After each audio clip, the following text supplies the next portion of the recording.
Dear student, in today's presentation, I will discuss with you cardiomyopathies. In the previous lecture, we discussed heart failure and we discussed different causes of heart failure, hypertensive heart failure due to ischemic heart disease, myocardial infarction, or valvular heart disease.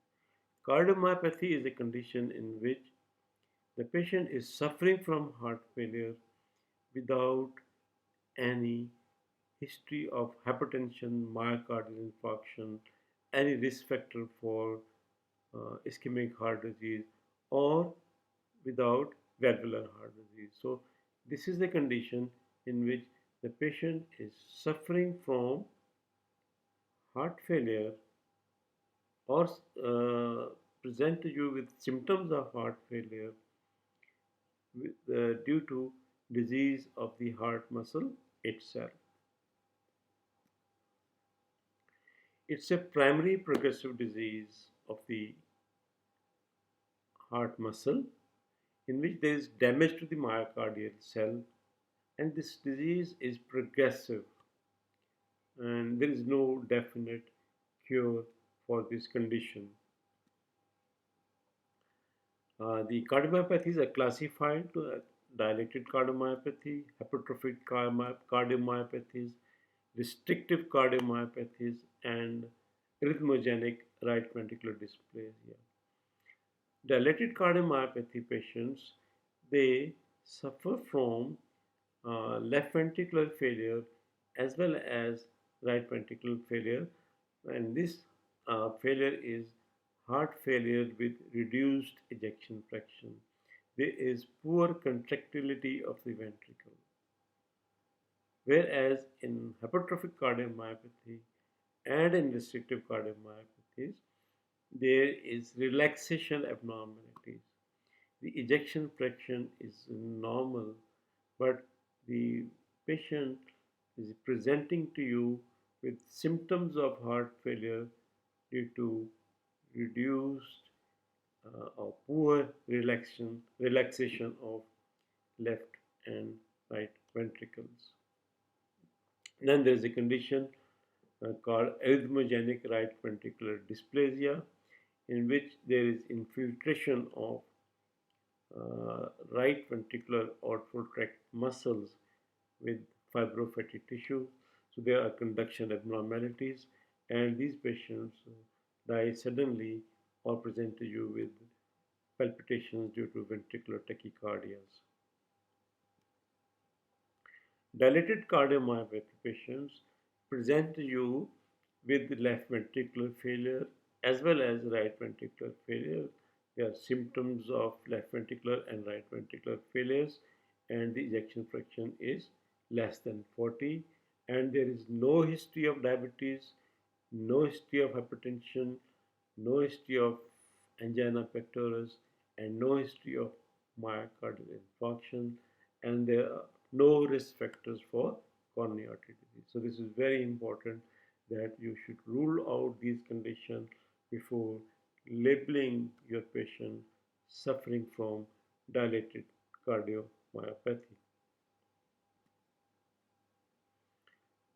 Idiopathic dilated cardiomyopathy is the more common condition. However, you should rule out secondary causes like alcoholic cardiomyopathy, endocrine disorders like thyrotoxicosis and acromegaly, uh, toxins, history of chemotherapy, history of radiation from malignancies, the patient who suffer from tachyarrhythmias, repeated episodes of tachyarrhythmias, they also develop progressive left ventricular dilatations. And then in neuromuscular disorders like muscle dystrophies, the cardiomyopathy is also can be diagnosed in few of the cases who have the muscle dystrophies. There is a condition called stress cardiomyopathy, which is more common in post-menopausal patients, females, and due to some stress, they develop chest pain, and there are STT changes similar to acute myocardial infarction, but this condition recovers completely. It's very important. Peripartal cardiomyopathy is a dilated cardiomyopathy which is diagnosed in second or third trimester of pregnancy or within 4 months postpartum. The patient presents to you with symptoms of biventricular failure. Uh, this condition is related to pregnancy. That is why we call it peripartal cardiomyopathy. The patient with dilated cardiomyopathy presents to you with breathlessness, dyspnea, orthopnea, paroxysmal nocturnal dyspnea, and you should also look for which NYHA class your patient dyspnea. Your patient is having NYHA class 2, 3, or 4. The patient gives you symptoms of fatigue. There is history of weight loss, history of stroke because the left ventricle is dilated. There is stresses, so it's prone to throw emboli into the circulations. When you examine this patient, the pulse is rapid, low volume. There may be ectopics. The JVP is raised, and there may be palpable epispeed is shifted with palpable S3 and S4, and there is a pan-systolic murmur relating to axilla due to mitral regurgitation, and there is a pan-systolic murmur of tricuspid regurgitation along the left sternal border may also be present. XHS shows dilated heart, and you can see the heart, the left ventricle is almost touching the chest wall, and then there are signs of pulmonary congestions. ECG shows left ventricular hypertrophy and non-specific STT changes, and of course there is no evidence of myocardial infarction. You must rule out myocardial infarction on ECG before labeling your patient suffering from dilated cardiomyopathy. Echo shows dilated left ventricle as well as dilated right ventricle, and you can nicely see a jet of mitral regurgitation from left ventricle to left atrium, yellow color jet. You should also look for tricuspid regurgitation, and you should also look for thrombi in ventricle when you are performing echo in a patient who is suffering from dilated cardiomyopathy. Uh, you should ask your patient to take minimum amount of salt, and you should restrict fluids, very important. You prescribe diuretics like furosemide or furosemide to improve symptoms of heart failure. Digoxin is recommended if your patient with dilated cardiomyopathy is uh, having atrial fibrillation. Of course, the drug of choice are ACE inhibitors because they improve left ventricular function and they improve mortality in patients who are suffering from heart failure due to cardiomyopathy. And if the ACE inhibitors are not tolerated, then you prescribe angiotensin receptor blockers. Amilopride is recommended if your patient of dilated cardiomyopathy with heart failure is having tachycardia and the heart rate is more than sinus tachycardia and the heart rate is more than 70 beats per minute. And then you should also prescribe low doses of beta blockers. I have discussed with you that prescription of low doses of beta blocker will reduce mortality in patients who are suffering from heart failure due to dilated cardiomyopathy or heart failure with reduced ejection fraction due to any cause. So 2.5 or 5 milligram of bisoprolol, carvedilol, or metoprolol mm, should be prescribed to this patient. Of course, it's very important that these drugs, beta blockers, should be prescribed when the patient is hospitalized and there is no JVP, no basal cramp, no edema fate. And the pulse is more than 60 beats per minute and the systolic blood pressure is more than 90 millimeter of mercury. Scubitril valsartan is the latest drug which has proven effect in reducing the mortality, hospitalization from heart failure, cardiovascular mortality, and death in patients who are suffering from left ventricular heart failure with reduced ejection fraction due to any cause.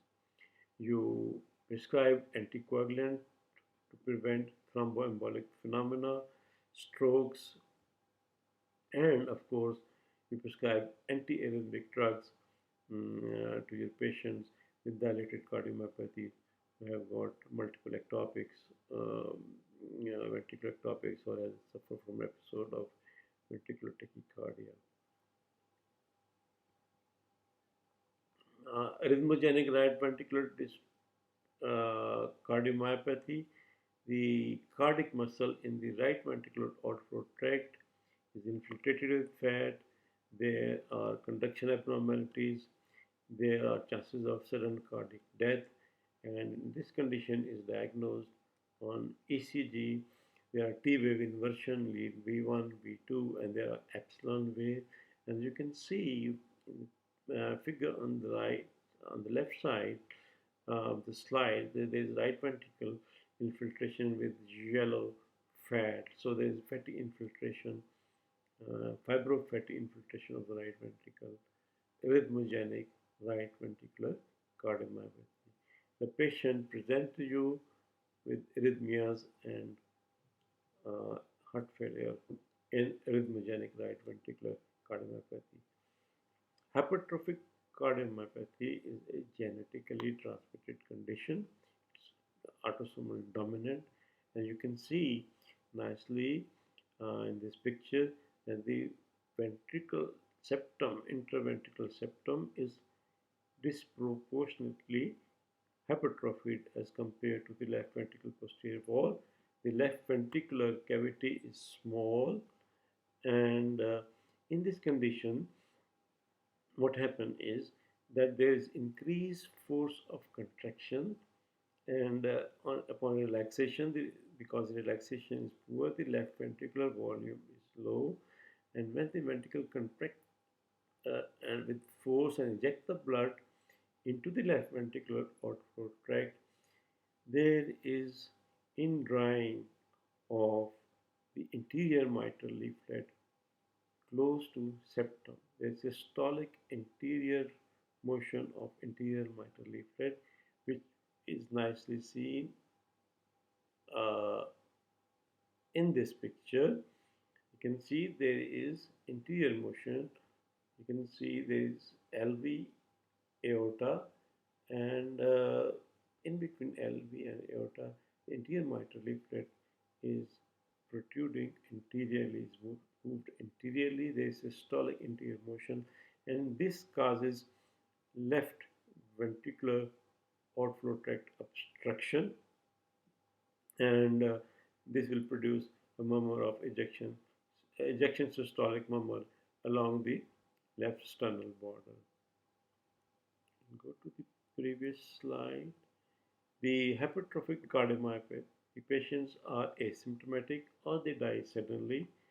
They present to you with breathlessness due to diastolic dysfunction. Angina in this patient is due to increased myocardial oxygen demand because the ventricle is hypertrophied.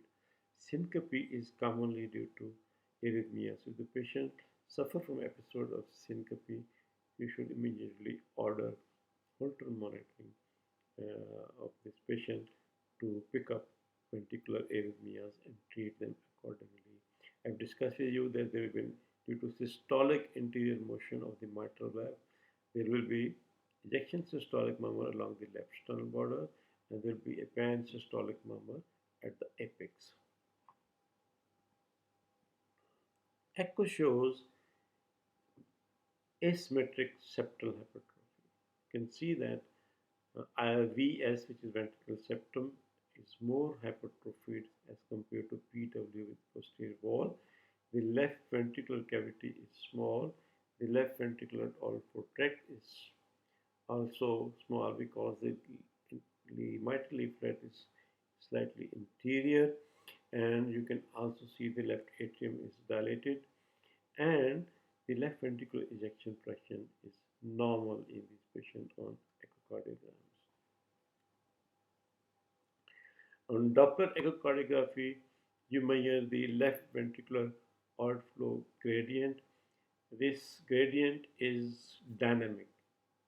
It depends upon the force of left ventricular contraction, the preload and afterload. And this gradient is variable. On one day you perform a Doppler study, the gradient is 30 millimeter of mercury, and on the next day you perform, it is 40 millimeter of mercury. So this is a dynamic gradient, variable gradient across the left ventricular outflow tract. You prescribe beta blockers to these patients, and if the beta blockers are contraindicated, you prescribe verapamil. The idea is to slow down the heart rate so that more time is available for the ventricle to accommodate the blood, relax, the diastole is prolonged, the force of contraction is decreased so that systolic anterior motion of the anterior mitral leaflet is reduced and the left ventricular outflow obstruction is reduced. Of course, if there is history of arrhythmias, you prescribe amiodarone, and if there is a history of ventricular tachycardias, repeated episodes of syncope, of course, you can mm, order ICD implantation in these patients. The definitive treatment is that you reduce the left ventricular septal size by transcatheter alcohol therapy in septal branch of left anterior descending artery, the branch which supplies the interventricular septum. You actually perform an artificial infarction and the ventricle is shrunken, or you perform surgical myomectomy. Restrictive cardiomyopathy, the left and right ventricular muscles are stiff and non-compliant, and there is relaxation abnormality, and there is abnormal left ventricular filling, the left and right ventricular filling, and the ejection fraction or systolic contraction of left and right ventricles are normal. So it's a relaxation abnormalities. It involves both ventricles, and the most important differential diagnosis for this condition is constrictive pericarditis, because these patients present with features of right heart failures. So the first most important differential diagnosis which comes to your mind is constrictive pericarditis. Usually, restrictive cardiomyopathy is idiopathic, but you must rule out infiltrative disease like amyloidosis. Hemochromatosis usually causes dilated cardiomyopathy. Malignant infiltration of the myocardium is another cause of restrictive cardiomyopathy, and of course, you should also take history of chemotherapies and radiations for treatment of malignant disorders. The most important symptom is breathlessness and of course fatigue because of poor left ventricular output. There are features of right heart failure, edema, raised JVP, palpable liver, and ascites. That is why I told you that before labeling your patient suffering from restrictive cardiomyopathy, you must also rule out constrictive pericarditis. This is very important. Echo shows small left and right ventricular cavity with ventricular hypertrophy, but the most important finding is biatrial enlargement. You treat this patient with diuretics to improve symptoms, and digoxin is to be given when your patient is suffering from atrial fibrillation. So this is all about cardiomyopathies. In the next lecture, we'll be discussing with you pericarditis. Thank you very much.